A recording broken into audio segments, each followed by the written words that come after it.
تو ان کے لیے یہاں پہ گھروں کا انتظام, کیمپس کا انتظام, کھانے پینے کا انتظام, ٹرانسپورٹ کا خرچہ, کیا ہم ان لوگوں کو سڑک پہ چھوڑ دیں, سرد راتوں میں اکیلا چھوڑ دیں؟ وہ ہمارے لوگ ہیں, ہماری حکومت ہے, ہماری ذمہ داری ہے.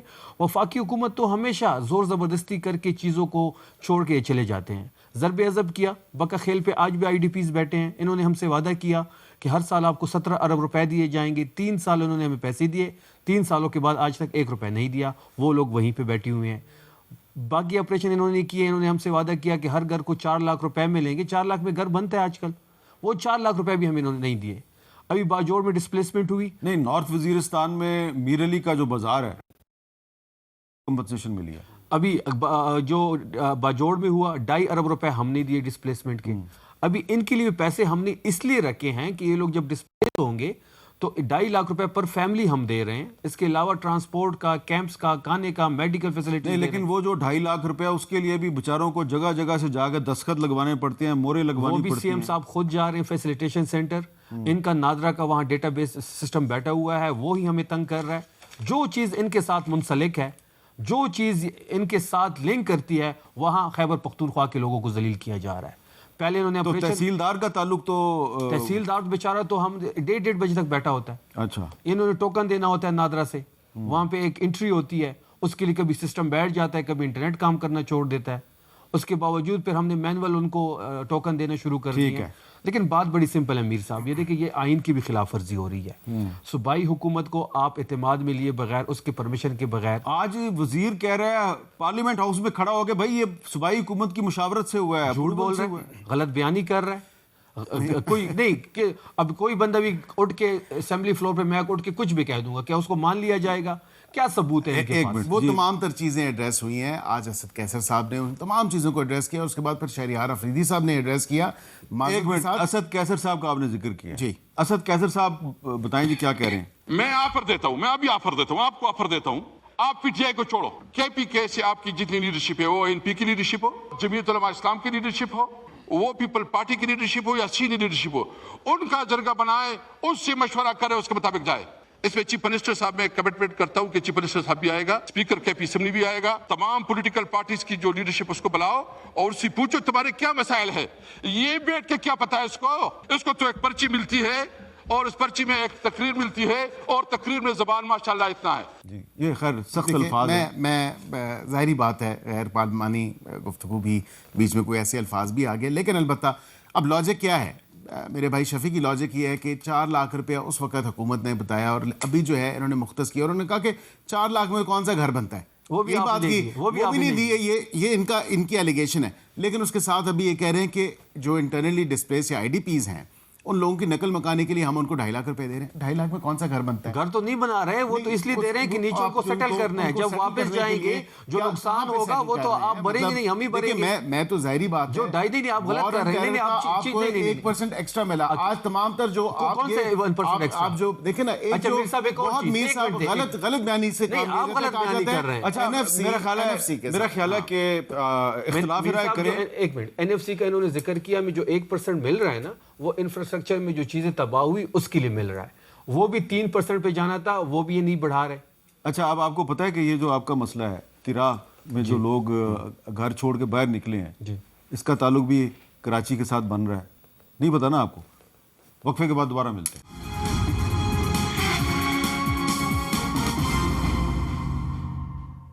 کیپٹل ٹاک میں دوبارہ خوش آمدید. ناز بلوچ صاحبہ, پتہ نہیں آپ کو معلوم ہے یا نہیں معلوم, لیکن مجھے یہ پتہ چلا ہے کہ تیرا کے جو لوگ ہیں, بہت سے لوگ جو ہیں وہ تو پرچیاں لے کے بھاگ رہے ہیں نا, ادھر ادھر جا رہے ہیں کہ 2.5 لاکھ روپیہ مل جائے. جو لوگ تھوڑے سے صاحب حیثیت ہیں, ان کو 2.5 لاکھ کی ضرورت نہیں ہے, وہ اپنی پوری کی پوری فیملی لے کے کراچی روانہ ہو گئے ہیں. کچھ پہنچ بھی گئے ہیں. تو کوئی پتہ ہے آپ کو اس بات کا؟ دیکھیں, مشکل وقت میں مختلف اوقات میں آپ نے دیکھا کہ ہمیشہ کراچی میں I D Ps, internally displaced لوگ ہوں, یا جب بھی کوئی مشکل ہوتی ہے تو Karachi is a very welcoming city.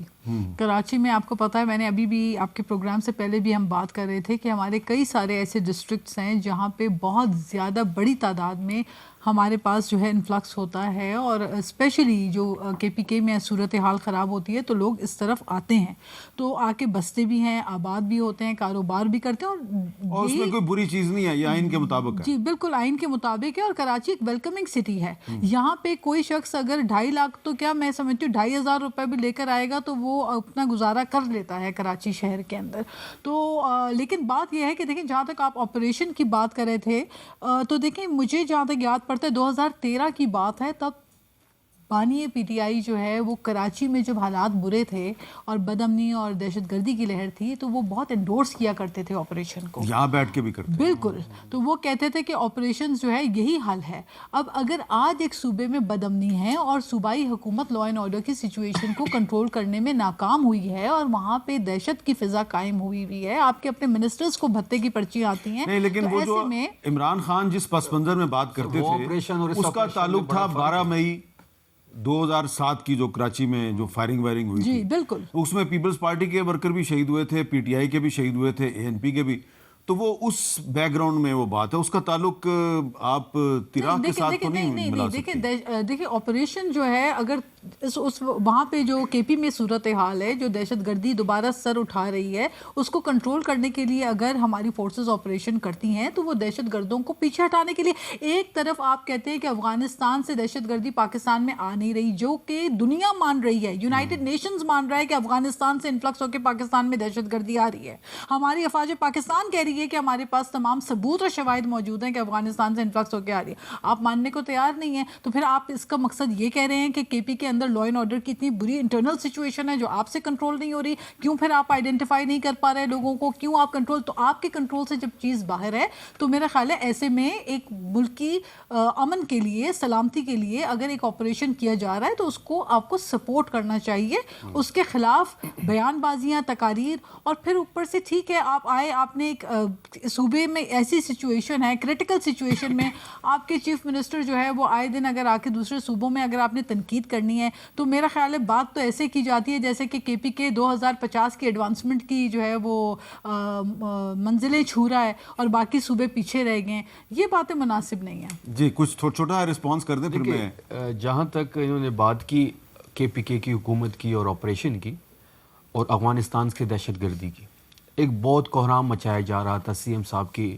بیان پہ, تو کیا یہ اچھا نہیں ہوتا کہ خیبر پختونخوا کی حکومت بھی بیٹھتی, فیڈرل حکومت بھی بیٹھ جائے, سیکیورٹی ایجنسیز بھی بیٹھ جائے اور ہمیں بریفنگ دے دیں, ہمیں اعتماد میں لے لیں.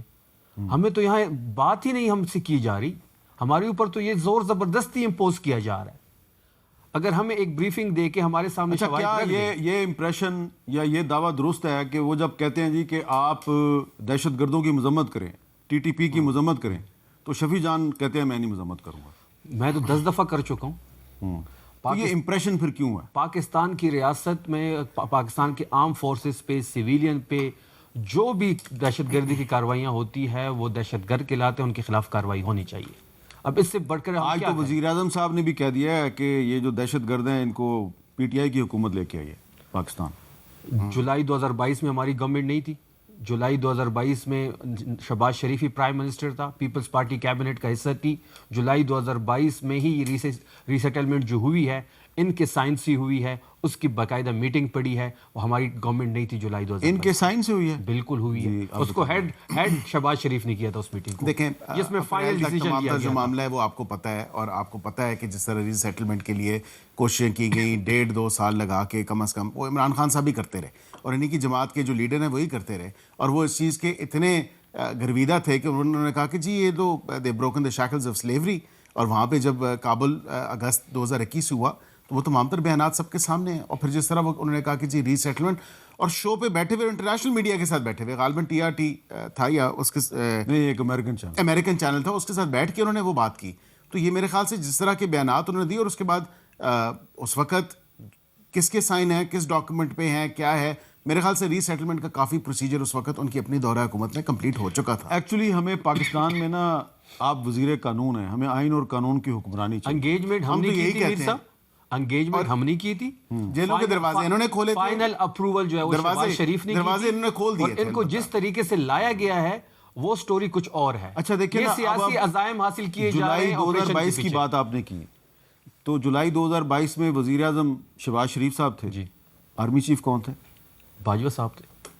آپ نے ایسے کہا جیسے باجوہ صاحب کو آپ نہیں جانتے. نہیں تو یہ سارے ملوث ہیں. ہاں میں یہ تو نہیں کہہ رہا. دیکھیں ان کی تو کوئی اختیار نہیں ہے نا. اسی طرح جس طرح آپ کا کوئی اختیار نہیں تو تھا. ہم سیکھ رہے ہیں نا. ہم نے غلطیاں کی ہیں. میں مانتا ہوں یہ مانیں گے کہ انہوں نے غلطیاں آپ نے غلطیاں کی ہیں نا. بالکل کی. ہم نے بھی بہت غلطیاں کی ہیں. ہم اس کا ازالہ تو کر رہے ہیں. تو میں اس کا ازالہ نہیں کر سکتا, اس لیے میں بریک لے رہا ہوں. بریک کے بعد دوبارہ ملتے ہیں.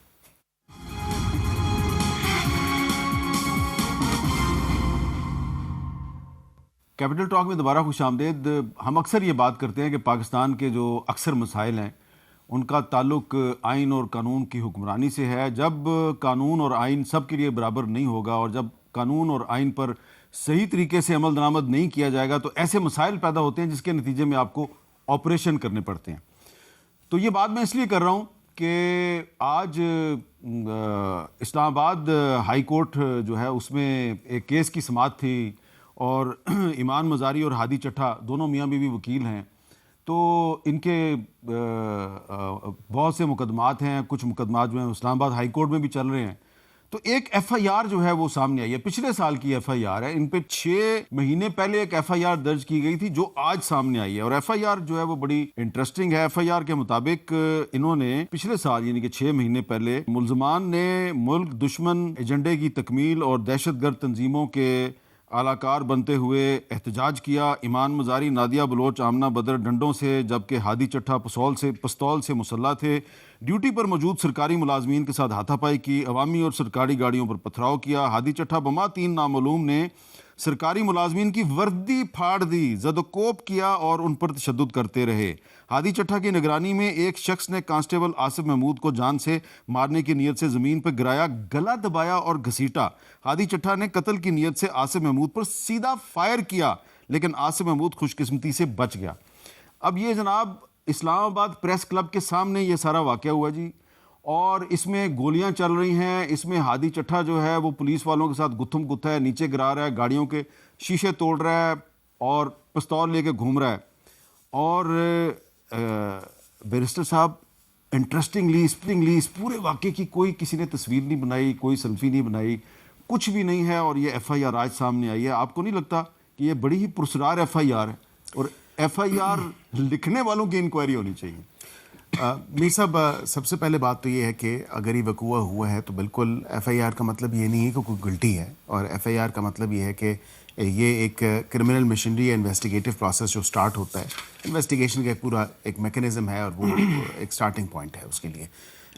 یہ کرمنل مشینری جو ہے وہ حرکت میں آ جاتی ہے, جسے عام فہم ہم اپنی لیگل لینگویج میں کہتے ہیں کہ اس طرح ایک کیس کی انویسٹیگیشن شروع ہوتی ہے. جو آپ نے کہا کہ پرسار ایف آئی آر ہے یا نہیں ہے, اب یہ تو انویسٹیگیشن جب چلے گی ہوگا تو یہ دیکھا جائے گا کہ نہیں آپ کیا چیزیں بطور ایک وکیل کے, اگر آپ ایک وکیل کے طور پہ سوچیں تو یہ ایک ایسا واقعہ ہے جس کی ایف آئی آر 6 مہینے تک کسی کو پتہ ہی نہیں تھا, اور جب واقعے کی تفصیلات سامنے آئی ہیں تو پتہ چل رہا ہے کہ اس میں فائرنگ بھی ہوئی ہے, اس میں گاڑیوں کے شیشے بھی ٹوٹے ہیں, اس میں لوگوں کو زد و کوب بھی کیا گیا ہے. اور پریس کلب کے باہر تو ہر وقت بہت سے لوگ جو ہیں وہ موبائل فون کے ساتھ موجود ہوتے ہیں. اس کی کوئی کسی نے ویڈیو نہیں بنائی. دیکھیں اس کے جائے وقت وقوع کیونکہ میری نظر سے تو نہیں گزرا کہ یہ ایف آئی آر کے کانٹینٹس کیا ہیں. میری حقیقتاً میں نے ایف آئی آر نہیں پڑھی, اور اس کی جائے وقت وقوع جو ہے وہ کیا ہے میں بالکل دیکھ بھی لیتا ہوں. لیکن اس کے ساتھ ساتھ میں یہ بھی آپ سے گزارش کروں گا کہ اسی ایف آئی آر میں جو اس کا کون سی جگہ پہ ہوا یہ وقوع, آپ نے کہا کہ نیشنل پریس کلب کے باہر ہوا. اگر نیشنل پریس کلب کے باہر ہوا تو ظاہری بات ہے وہاں پہ اگر یہاں پہ کسی نے ملک دشمن گفتگو کی ہے یا کوئی ملک دشمن نعرہ لگایا, اس کے خلاف ضرور کارروائی ہونی چاہیے, لیکن 6 مہینے پہلے ہونی چاہیے تھی نا. دیکھیں اب یہ 2 چیزیں ہیں. میں اس چیز کو بالکل کنڈون نہیں کرتا. کئی دفعہ ہوتا ہے کہ جو جس تاریخ کا وقوع ہے اس کے بعد جس تاریخ کو ایف آئی آر درج کروائی گئی ہے اس میں اگر کوئی ایسی چیز ہے جو کہ میں دیکھ کے بھی آپ کو بتا سکتا ہوں, کیونکہ فوجداری پریکٹس میں تو یہی چیزیں دیکھی جاتی ہیں, اور اگر ڈیلے ہے ایف آئی آر لانچ کرنے میں تو اس کا بینیفٹ تو اکیوز کو جاتا ہے. اب اس میں ایک بڑی انٹرسٹنگ چیز ہے شفیع صاحب کہ یہ ایمان مزاری جو ہے یہ جب آپ کی حکومت تھی تو اس وقت یہ آپ کی حکومت کے زیر تاب رہتی تھی, اور اب مسلم لیگ نون کی حکومت ہے تو ان کے زیر تاب رہتی ہے. گرفتاری ویسے اس کی پچھلے دور میں ہوئی تھی, اس دور میں نہیں ہوئی تھی. اب ان کو گرفتار کرنے کی کوشش کی جا رہی ہے اور ہو بھی جائیں گی. تو یہ ایسا کیوں ہوتا ہے کہ یہ جب تحریک انصاف کی حکومت تھی تو اس کو بھی بری لگتی تھی, اب نون لیگ کی حکومت ہے اس کو بھی بری لگتی ہے؟ دیکھیے ابھی اگر آپ ایک اور چیز میر صاحب دیکھ لیں نا, اب 9 مئی ہوا تھا 2023 میں, اب سہیل آفریدی صاحب کو اس میں چارج کر دیا گیا, مطلب 3 سال تقریباً بعد. تو یہ حکومت تو پتہ نہیں کر کیا رہی ہے, یہ پرانے ایف آئی آرز ڈھونڈ رہی ہیں, کیا کر رہی ہے, سب کو اسی میں چارج کیا جا رہا ہے. جہاں تک ایمان مزاری کی بات ہے تو اگر اسٹیٹ کے خلاف کوئی کارروائی ہو, جیسے آپ نے کہا, بالکل کارروائی ہونی چاہیے, لیکن اسی ٹائم ہونی چاہیے تھی. یہ تو نہیں ہے کہ ابھی آپ کسی اور ایشو کی وجہ سے کوئی پرانی ایف آئی آر میں اس کو چارج کر لیں. اسی طرح ہم بھی کہتے ہیں کہ 9 مئی جس طرح رانا ثناءاللہ کہتے ہیں اگر 8 فروری کی کال واپس نہیں لی گئی تو 9 مئی کے مقدمات کھول دیے جائیں گے. تو مطلب یہ ہوا کہ 9 مئی آپ نے تحریک انصاف کے لیے رکھا ہے, جیسے تھوڑا بہت آپ پہ پریشر پڑے گا آپ وہی مقدمات دوبارہ کھول دیں گے. تو یہ ملک اگر اب آگے چلنا ہے اور جس نہج پہ ہم پہنچ چکے ہیں, اس کے پاس ایک ہی راستہ ہے کہ وہ قانون کی حکمرانی ہو, اور جس کی جنگ ہم سڑکوں پہ لڑ رہے ہیں, سویلین سپریمیسی. ناز بلوچ صاحبہ وہ کہہ رہے ہیں ہم آئین اور قانون کی بالادستی کی جنگ سڑکوں پہ لڑ رہے ہیں, سویلین سپریمیسی کی جنگ سڑکوں پہ لڑ رہے ہیں. جس واقعے کا ہم ذکر کر رہے ہیں یہ پاکستان کے کیپٹل اسلام آباد کا واقعہ ہے. تو اگر اسلام آباد میں ایسے واقعات ہوتے ہیں تو اور جگہ پہ بھی ہوتے ہوں گے. دیکھیں یہ جو آپ نے بات کہی کہ اسلام آباد میں ہوتے ہیں تو اور جگہ بھی ہوتے ہوں گے, اس میں پولیس ریفارمز کی سخت ضرورت ہے. اس بات پہ کوئی شک نہیں ہے کہ بہت سارے ایسے کیسز کے اندر ایف آئی آر لانچ ہو جاتی ہے اور حقیقتاً میں آپ کو بتا رہی ہوں کہ 6 ماہ لگ جاتے ہیں گرفتاری کرنے میں. بہت سے لوگ جو ہے وہ مفرور ہو جاتے ہیں, وہ ہاتھ نہیں آتے, وہ ملتے نہیں ہیں, اور پھر کیپیسٹی کا بھی بہت بڑا ایشو ہے. کچھ لوگ ایسے بھی ہوتے ہیں ان کو لوکیٹ کرنے میں, یہ میں اس اسپیسیفک کیس کی بات نہیں کر رہی ہوں, I am not talking about this specific case, لیکن ایک جنرلی ایک ایف آئی آر کا لانچ ہونا اور پھر اس کے اندر اور ایویڈنس کی بات ہوتی ہے. اگر ایویڈنسز انف نہیں ہے, سفیشینٹ نہیں ہے, تو ڈیفینیٹلی اس کا فائدہ جو ہے وہ اگلی پارٹی کو ہی ہوتا ہے جس کو اکیوز کیا جا رہا ہے. اگر تو ایویڈنسز نہیں ہیں, موقع کے اوپر جو ہے کوئی وہاں کی فوٹیجز یا وہاں پہ کوئی اس موقع کے اوپر کوئی چیزیں شواہد انف نہیں ہوئی, تو یہ کیس کمزور ہوگا. اگر یہ چیزیں موجود ہیں تو کیس اس مطابق چلے گا. یہ اس پرٹیکولر کیس کی میں بات نہیں کر رہی, لیکن جنرلی ہمارے پاس پولیس ریفارمز کی بہت شدید ضرورت ہے, اور اس کے علاوہ ہمیں قانون سازی کی بھی بہت ضرورت ہے. ہمارے پاس بہت بڑے بڑے جو ہے وہ مجرم جو ہے وہ گیٹ اوے ہو جاتے ہیں, آسانی سے جو ہے وہ باہر آ جاتے ہیں, اور ان کو بیلیں بھی مل جاتی ہیں, بیل بھی مل جاتی ہے, اور پھر دوبارہ وہ باہر آ جاتے ہیں. بیل کیوں مل جاتی ہے ان کو؟ کیونکہ ہمارا قانون اجازت دیتا ہے. بہت سارے ایسے جرم ہیں جن کے اوپر سخت سزائیں ہونی چاہیے, لیکن ان کے اوپر بھی ہمارے پاس ابھی تک جو ہے وہ سزائیں موجود نہیں ہیں. تو یہ قانون سازی تو مل ملا کے ہوگی نا. قانون سازی مل ملا کے ہوگی. پولیس ابھی پچھلے دنوں آپ کی پارٹی کی ایک ایم این اے جو ہیں انہوں نے جہیز کے خلاف ایک بل پیش کیا, مسترد کر دیا گیا. حالانکہ جہیز کے خلاف تو سب پارٹیوں کو مل کر ایک قانون منظور کرنے کی ضرورت تھی, اس کو مسترد کر دیا گیا. دیکھیں قانون وہی بات ہے کہ قانون سازی جو ہے وہ کرنا ہمارا کام ہے, لیجسلیشن کرنا ہمارا کام ہے, لیکن دوسری طرف جو پولیس ریفارمز کی میں بات کر رہی ہوں, یہ بات میری بلکہ پارلیمنٹ میں طلال چودھری صاحب سے بھی میں نے ان سے بھی گفتگو کی تھی, اور انہوں نے اس بات کو مانا تھا کہ ہمارے پاس جو ہے کیپیسٹی کو امپروو کرنے کی بہت ضرورت ہے. زیادہ مناسب آدمی ہیں, کیوں جی پولیس ریفارمز کی ضرورت ہے. بالکل ہے. میں اور گائے بگائے وہ دیکھیں ہمارے انٹرنیشنل پارٹنرز کے ساتھ وہ ہوتے بھی رہتے ہیں. اور ابھی تو آپ ایک انٹرنیشنل کانفرنس میں شرکت کر کے آئے ہیں. جی وہ بچوں کے حقوق کے حوالے سے تھی, چائلڈ رائٹس کنونشن کے حوالے سے تھی, اور وہ بھی بڑا ان کو بھی بڑی توقع ہے کہ اس پہ بھی قانون سازی ہونی نہیں ہم نے کی. دیکھیں اب میں یہی کہہ رہا ہوں کہ ہماری ایک آنریبل ممبر ہیں, ان کا تعلق ہماری اتحادی جماعت سے ہے, شبیلہ فاروقی صاحبہ. انہوں نے بل انٹروڈیوس کروایا کیونکہ انہوں نے سندھ میں 10 سال پہلے ہی انٹروڈیوس کروایا چائلڈ میرج ریسٹرینٹ ایکٹ, اور ابھی انہوں نے اس پارلیمنٹ میں تو حکومت بھی اپنا ایک بل انٹروڈیوس کروا رہی تھی, اور پھر ہم نے ان کا بل یہ اڈاپٹ کیا, اور بڑی اچھی کوشش کاوش تھی, اور اس کو میں نے ہائی لائٹ کیا. اسی طرح ان کا ایک اور وہ ڈومیسٹک وائلنس کا بل تھا, اس کو میں نے وہ ہائی لائٹ کیا. تو قانون سازی تو ہو رہی ہے, لیکن اس کے ساتھ ساتھ effective implementation of the laws جو ہم بناتے ہیں وہ بھی ہونا ضروری ہے. اور وہ کس نے کرنی ہے؟ وہ ہم نے ڈنڈا اٹھا کے پولیس فورس تو بننا نہیں ہے. اس کے لیے واقعتاً ناز بلوچ صاحبہ بالکل ٹھیک کہہ رہی ہیں کہ کیپیسٹی بلڈنگ اور پولیس ریفارمز اس پہ بھی کام ہونا ضروری ہے, اور اس کے لیے قانون سازی کی ضرورت ہے. جی آپ تینوں کا بہت بہت شکریہ. اور یہ جو آج جن واقعات پہ گفتگو کی ہے, ان تمام واقعات کا تعلق آئین اور قانون کی حکمرانی سے ہے. اچھا, اب یہ ایک اتنا زیادہ یہ لفظ اور یہ جملہ استعمال ہوتا ہے جی کہ ہمارے مسائل کا حل آئین اور قانون کی حکمرانی ہے, تو کوئی بھی اس سے انکار نہیں کرتا, اور جو انکار نہیں کرتا اس طرح اسباب میں سر ہلاتا ہے, وہی آئین اور قانون کی خلاف ورزی